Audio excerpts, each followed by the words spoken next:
Muito bem. Vamos dar continuidade à exposição do livro de 1 Tessalonicenses.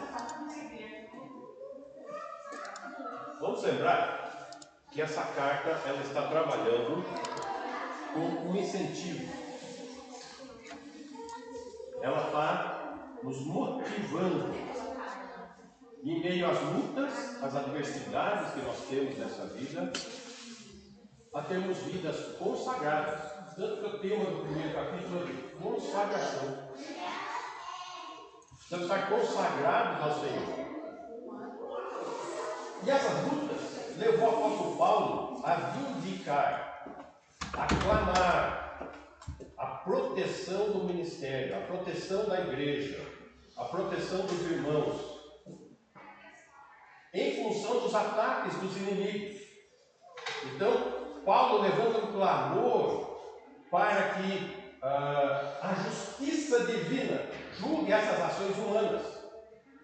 Aqui ele não está falando das ações de Satanás, que é o príncipe deste mundo, mas ele está falando dos servos de Satanás, aqueles que estão servindo o reino das trevas em oposição à luz de Cristo que se manifesta nesse mundo através de nós. Nós devemos ser a luz desse mundo. Não a luz própria, como é do Senhor, mas refletir a dele. Vivemos a imagem e semelhança do nosso Senhor. Daí, entramos no capítulo 4. O capítulo 4, ele trabalha o tema exortação. Ele traz algumas exortações que são importantes para a igreja, importantes para nós, em nossas vidas. Exortações que vão nos manter firmes, exortações que vão nos manter fiéis, exortações que vão ter um andar digno do Senhor Jesus, exortações que nós temos que nos empenhar, nos esforçar a obedecer e a viver a cada dia. Para isso nós chegamos então na primeira exortação, na última vez. A primeira exortação foi o quê? Andar em santidade. Andar em santidade. Nós estamos hoje num mundo onde as igrejas estão perdendo autoridade, estão perdendo o testemunho, por causa da falta de santidade dos crentes. Então o testemunho está péssimo. E isso denigre o nome de Jesus, a igreja, o corpo de Cristo. E nós temos que lutar contra isso. Para isso nós precisamos andar em santidade. E no nosso estudo nós vimos que o apóstolo Paulo levantou 4 motivos para andarmos em santidade. O primeiro motivo é agradar a Deus.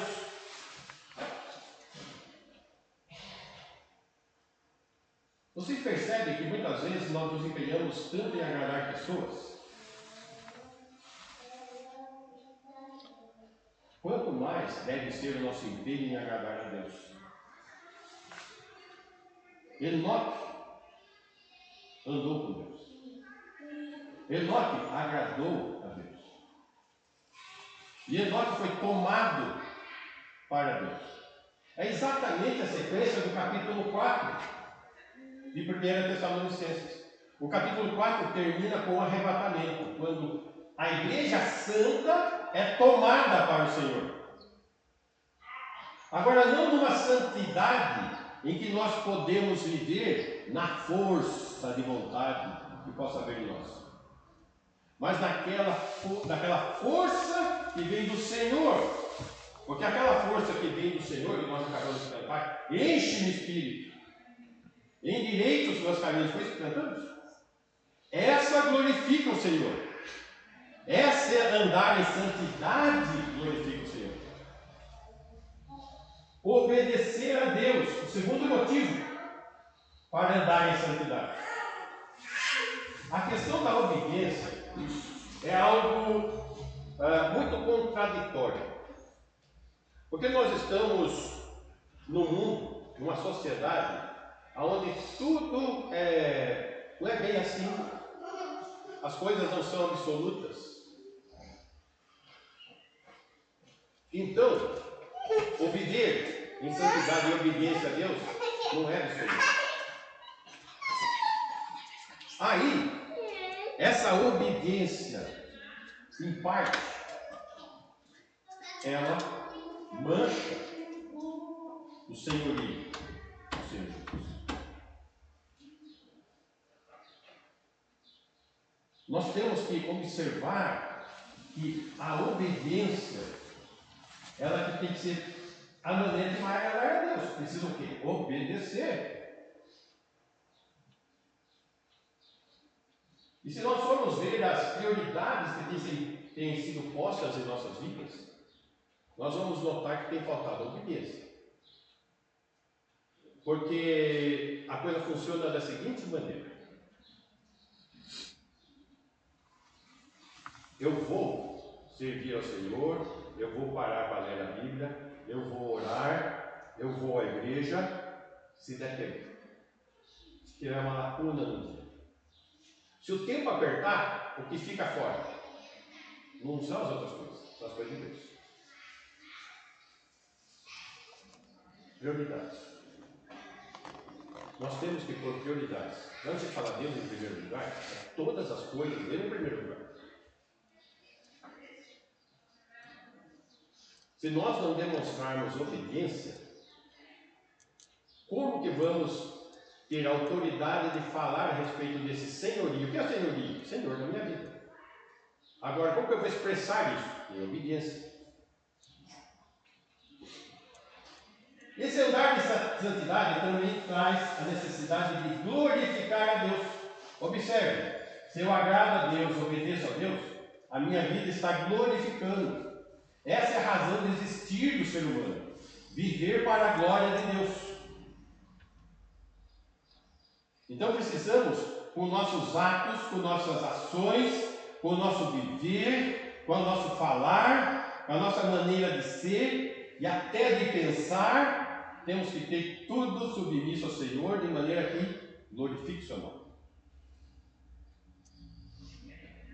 Quarto motivo, isentar-se do juízo divino. Por quê? Porque esse viver aqui é um viver através do corpo.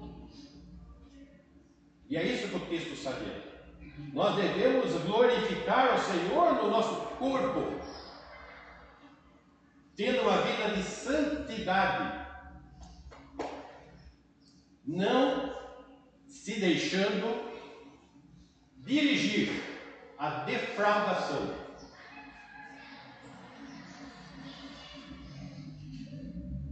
Adultério, lascívia, são pecados que são cometidos no corpo. E nesse ponto, este corpo que deveria estar sendo usado para a glória de Deus, está anulando a glória de Deus no viver. Que deveria ser para a glória de Deus. E Deus se importa muito com isso. Tanto que ele toma esse juízo em suas próprias mãos. Ele fala que ele vai tratar dessa questão aqui, nessa terra, não é no futuro não, no futuro também, mas aqui. Começa aqui. 1 Tessalonicenses 4:6. Nós vamos partir daqui.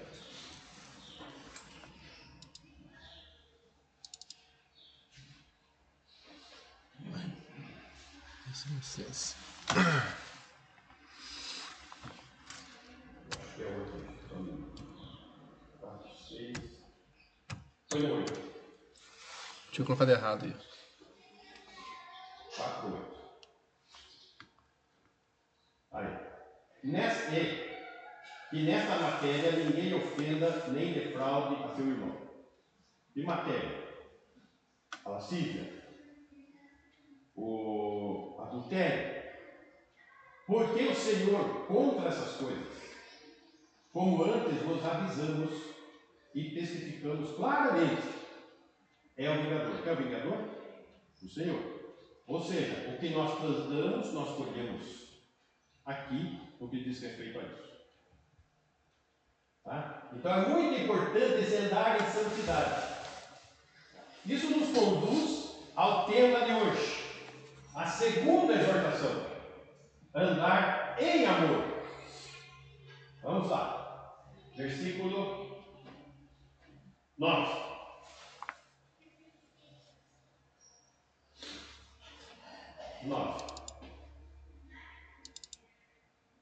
No tocante ao amor fraternal, não há necessidade de que eu vos escreva, porquanto vós mesmos estáis por Deus instruídos que deveis amar-vos uns aos outros. 10. E na verdade, estáis praticando isso mesmo para com todos os irmãos em toda a Macedônia. Contudo, vos exortamos, a exortação aqui, irmãos, a progredirdes cada vez mais no amor fraternal. A progredirdes cada vez mais no amor fraternal. Versículo 8, pode voltar, por favor. 9, por favor. 9. No tocante ao amor fraternal, não há necessidade de que eu vos escreva.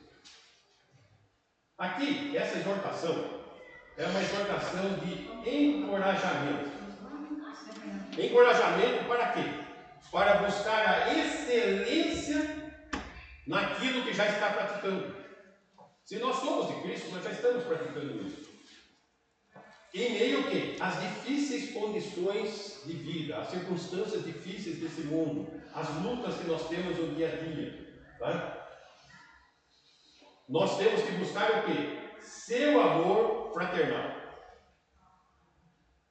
Aqui a palavra é Filadélfia.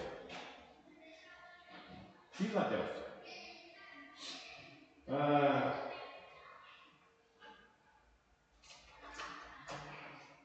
Vamos ver uma coisinha de igreja hoje.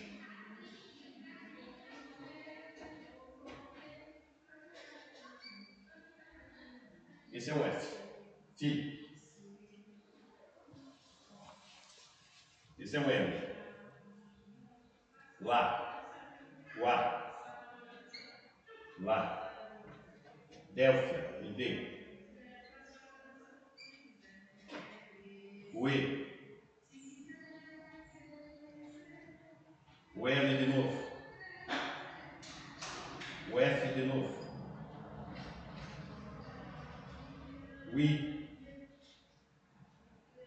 Ah, faltou um I aqui. Fi. Tem um I aqui. Fi, lá, Delfi. Tá. Nós vamos ter que prestar atenção nesse Fi lá. Fi lá. Vocês já vão entender. Tá? Aí é a raiz do vocábulo que tem a ver com a minha forma de viver, com a minha filosofia de vida. Tá? Aqui essa exortação é para desenvolver o quê? Estilo de vida, filosofia de vida. E essa filosofia de vida, ela combina com docilidade, discrição e diligência. Como que eu devo viver o amor fraternal aqui no corpo de Cristo? Docilidade. Agora, gente, não é a docilidade, daquela docilidade aparente, da fala mansa. Não é essa a docilidade. A docilidade de você estar querendo o bem, ser dócil, buscando sempre o melhor. Docilidade. Discrição. Discrição é com o objetivo de ajudar o irmão. Como de maneira discreta. Como discreta? Olha, vamos orar pela ausência do irmão fundamental. Automaticamente já estou criticando. É discrição. Vou fazer isso. Fala com ele. E diligência. Diligência é um termo militar. É você estar atento, de guarda, com você mesmo. Isso é exercício do amor fraternal. Tá? É desse amor fraternal que o texto está falando. Como testemunho aos não crentes. Que é essa intensidade de luz que a igreja está perdendo.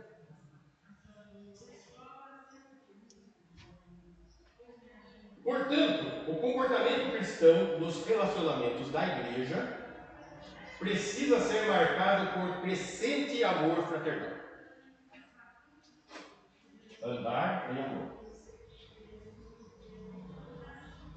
Andar em amor. Essa palavra amor aqui é Filadélfia. Não é ágape. É Filadélfia. Tá? Crescente amor fraternal. Ou seja, o crente não deve apenas controlar o corpo, como nós vimos no versículo 6, mas também manter o coração amoroso para com os irmãos em Cristo. Isso é algo que nós precisamos crescer. O texto está exortando isso. Precisamos crescer. Nós temos isso em nós. A semente está ali. A plantinha cresceu.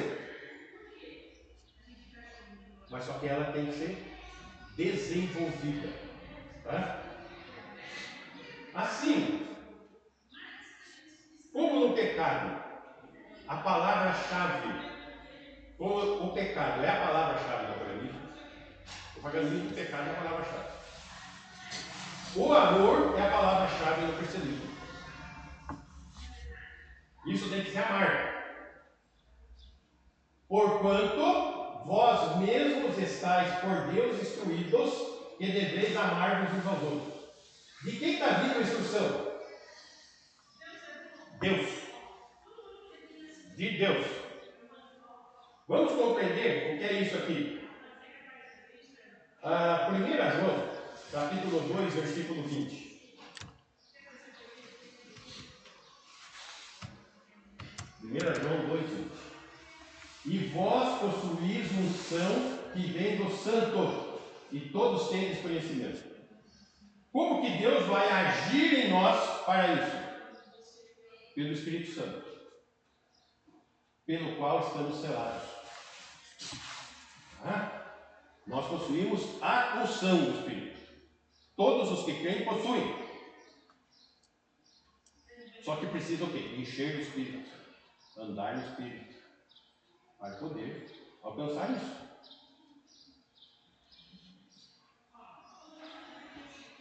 Então, ungidos pelo Espírito Santo, para discernir o quê? A verdade do erro. Versículo 27, ainda do 1 João. Quanto a vós outros, a unção que dele recebestes permanece em vós, tá? E não tendes necessidade de que alguém vos ensine. Por quê? Porque a base da assimilação do ensino da palavra de Deus está aí, está aqui. É o Espírito Santo. Mas, como a sua unção vos ensina a respeito de todas as coisas, e é verdadeira, que coisas? De Deus. De Deus. E não é falsa. Permanecei nele, no Espírito, como também ela vos ensinou. Muito bem. Então você pode chegar à falsa conclusão. Então eu não preciso ler a Bíblia, não preciso estudar, não preciso. Basta teu Espírito. Nós temos que entender que a revelação da palavra de Deus, ela é progressiva. O que é algo progressivo? Tem várias informações a respeito do mesmo assunto e vão progredindo. A palavra de Deus, as informações também são acumulativas, as informações se acumulam, se somam. Dessa maneira, nós temos que olhar as informações que nós temos nesse sentido. João, capítulo 16, versículo 13. João, Evangelho de João.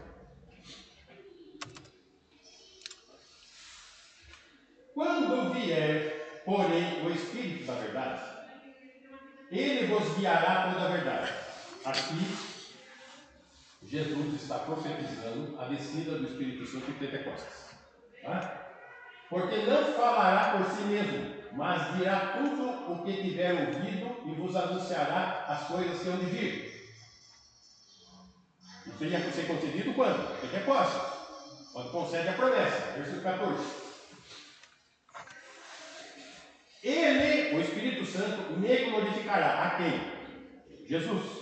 Porque há de receber do que é meu, e vou-lo há de anunciar.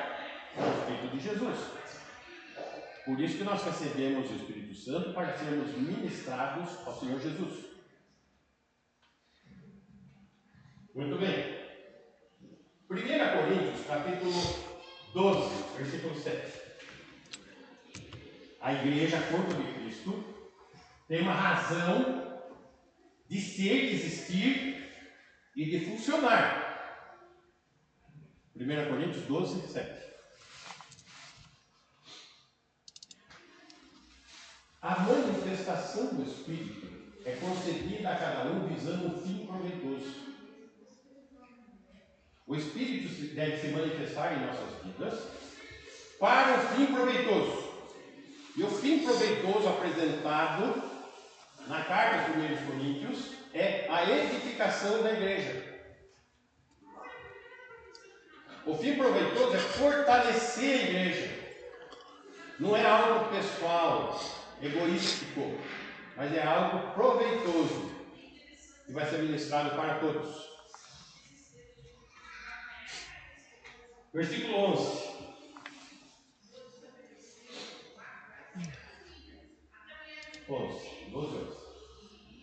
Do Coríntios mesmo? 11. Aí. Mas um só e o mesmo Espírito realiza todas estas coisas, distribuindo-as como lhe apraz a cada um individualmente. Nota.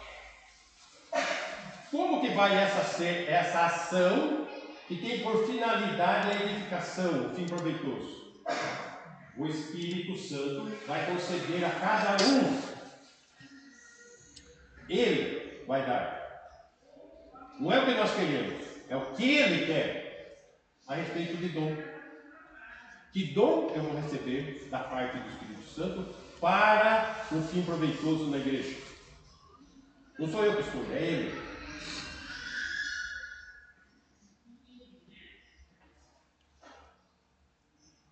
Romanos, capítulo 12, versículo 4. Romanos 12, 4. Porque assim, como um só corpo temos muitos membros, mas nem todos os membros têm a mesma função, porque o Espírito Santo nos como lhe apraz. Sim. Assim também nós, conquanto muitos, somos um só corpo em Cristo e membros uns dos outros. Está falando do corpo de Cristo, da igreja. 6. Tendo, porém, diferentes dons, segundo a graça que nos foi dada, e quem deu? O Espírito, como lhe apraz. Se profecia, seja segundo a proporção da fé. 7. Se ministério, dediquemo-nos ao ministério. Ou o que ensina, esmere-se no fazê-lo. Ou o que exorta, faça com dedicação. O que contribui com liberalidade. O que preside com diligência. Quem exerce misericórdia com alegria. Percebam só, o Espírito concede um desses dons, ou alguns desses, não todos, para todos os que creem. Se você crê em Jesus, você tem um desse. E este foi o Espírito que te deu para o fim proveitoso no corpo de Cristo. 9. O amor seja sem hipocrisia. Aqui está falando o que? Na Filadélfia. Detestai o mal, apegando-vos ao bem. 10. Amai-vos cordialmente, uns aos outros com amor fraternal. Filadélfia. preferindo-vos em honra uns aos outros. Conseguiram ter a conexão? A igreja é um organismo vivo. É o corpo de Cristo. Aonde nós somos uma parte desse corpo, cujo Espírito Santo nos concede dons para o fim proveitoso nesse corpo, para edificação, fortalecimento e crescimento. Isso regado com amor fraternal. Precisamos andar em amor. Precisamos crescer nesse aspecto. É isso que o texto está exortando. O texto está exortando os irmãos da Tessalônica. A carta está exortando a igreja de Cristo, a nós hoje, aqui nessa manhã.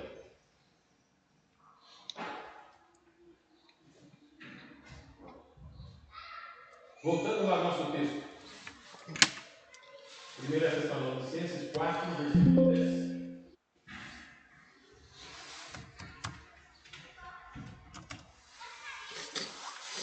E na verdade, estás praticando isso mesmo para com todos os irmãos em toda a Macedônia. É o que estava acontecendo com a igreja, lá na Macedônia. Contudo, vos exortamos, a exortação, irmãos, a progredir cada vez mais no amor da Senhor. Precisamos progredir, meus irmãos. Progredir. Uma das marcas de uma igreja hoje em dia está sendo o quê? Falta de comunhão, falta de amor fraternal.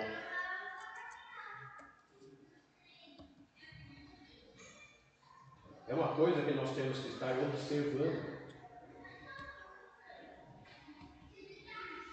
A igreja é um corpo, todos são parte desse corpo. Então é necessário ter crescer, precisamos crescer. Precisamos progredir. Agora note que o amor fraternal, ele não pode ser adquirido de uma só vez. Eu creio em Jesus, então eu já tenho amor fraternal. Não, esse é o processo da santificação. Ele é um processo. Ele tem que crescer. Ninguém está pronto. Todos começamos. Precisamos crescer.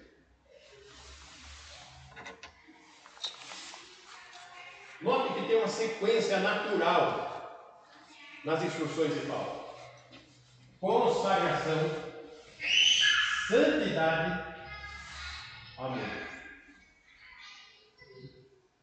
Entrega a vida para Jesus. Caminhe em comunhão e santidade com Ele, para você ter condições de praticar o amor fraternal. Essa é a sequência natural. O cristão verdadeiramente ama o irmão quando não peca contra ele. Você está pecando contra ele? Não é amor fraternal que está acontecendo. E é o exemplo que é dado no nosso texto, que nós vimos. Volta lá, só para versículo 6.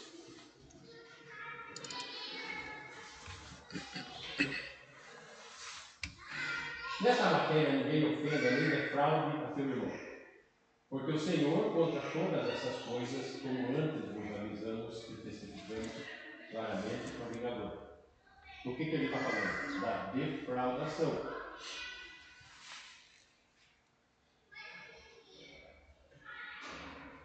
Como que acontece a defraudação? Começa com lascívia. O que é lascívia? Lascívia são os primeiros atos. É aquela conversinha número 10 dos homens. É aquele olharzinho da parte das mulheres.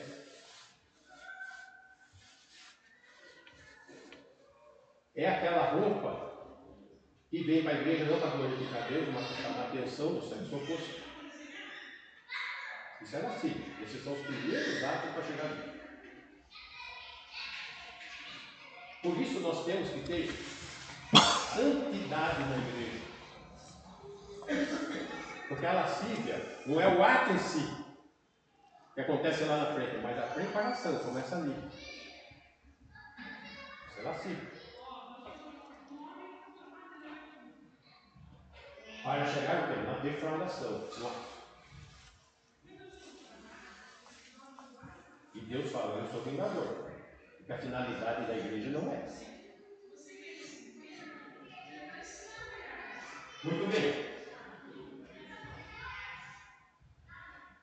No grego, nós temos 4 termos para amor.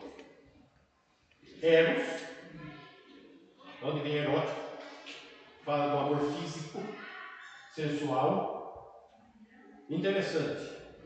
No Novo Testamento, porque grego está falando no Novo Testamento, não tem o verbo amor, eros, em todo o Novo Testamento. Não tem. Tem só no grego. No texto bíblico, não. Outra palavra que tem no grego é storge. Mas a gente fala storge, porque escreve storge, né? Mas pronuncia storge. Que é o amor de família. É dos pais pelos filhos. Esse também não tem no Novo Testamento. Nota, são 2 verbos que tem no grego, mas não tem no texto bíblico. Mas quais são os textos que tem, as palavras que tem no texto grego? Bíblico. Filia e ágape. Filia, onde vem Filadélfia. Filia é o amor de amizade, mas de amizade profunda, de consideração. Não é aquela amizadezinha, é aquela amizade que tem consideração com outra pessoa. Filia é o amor que é descrito na Bíblia no casamento. Então é um amor importante. Esse tem na Bíblia. O outro é o ágape, que é o amor que Deus nos amou.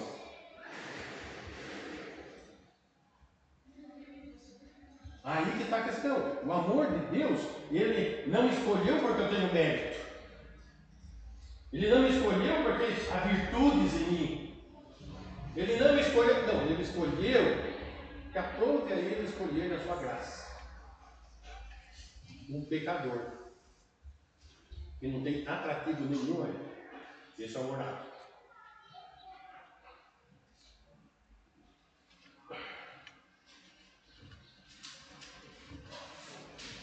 Esse amor que Deus manifesta por nós. Esse amor não é baseado somente em sentimentos, mas expresso em ação.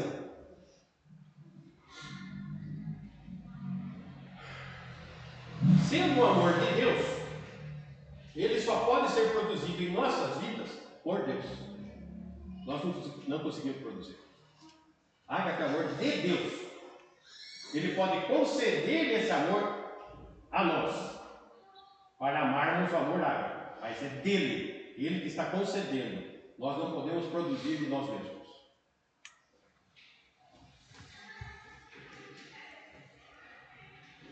E esse amor, que a Bíblia chama de fruto do Espírito. O fruto do Espírito é amor, alegria, não é isso? Paz, longanimidade, benignidade, bondade, fidelidade, mansidão, domínio. Esse vem do Espírito Santo de Deus em nós, para podermos viver esse amor. Então, aqui no texto, o termo traduzido para amor fraternal é Filadélfia. Por quê? Porque nós pertencemos ao corpo de Cristo. Nós pertencemos à família de Deus. Assim como você deve amar seu esposo, sua esposa, um amor filho, Filadélfia, amor fraternal. Tá? Esse é um amor aqui que é praticado dentro da família, porque nós temos o mesmo pai. Então devemos ter a profunda afeição uns pelos outros. É isso que o texto está ensinando. Peixe faz curso de natação? Não. Os pássaros fazem curso de voo? Não. É natural para eles, né? É a natureza deles. É isso que determina a ação deles. Estinata. Pássaro voa. Assim, o cristão verdadeiro deve o quê? Amar. Porque tem a natureza de Deus e pertence à família de Deus.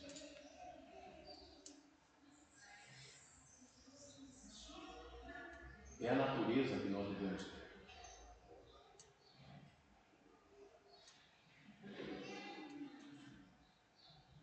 Essa é a natureza.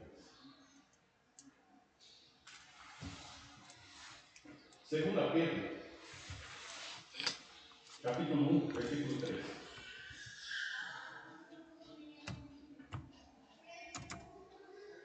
Visto como pelo seu divino poder nos têm sido doadas todas as coisas que conduzem à vida e à piedade, pelo conhecimento completo daquele que nos chamou para a sua própria glória e virtude, pelas quais nos têm sido doadas as suas preciosas e grandes promessas, para que por elas nos torneis co-participantes da natureza divina. Peixe nada, passarinho voa, e crente vive como Deus quer, a natureza dele, livrando-vos da corrupção das paixões que há no mundo.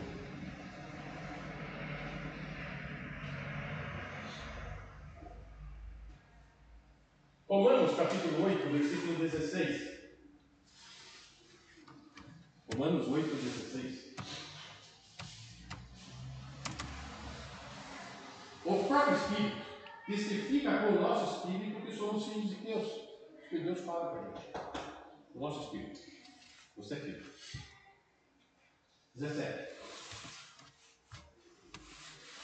Ora, se somos filhos, somos também herdeiros, herdeiros de Deus e cordeiros com Cristo. Se com ele sofremos, o texto que está trabalhando o quê? As circunstâncias de vida difíceis dessa vida. Tem sofrimento. Note, ele não está prometendo sucesso. Ele não está prometendo bem bom. Ele não está prometendo a prosperidade. Ele está fazendo uma promessa clara. Sofrimento. Também com ele seremos glorificados. Depois do sofrimento. Depois do sofrimento. Lutas fazem parte do purificar, do fortalecer, do crescer na fé, da preparação do estado eterno. Glorificação.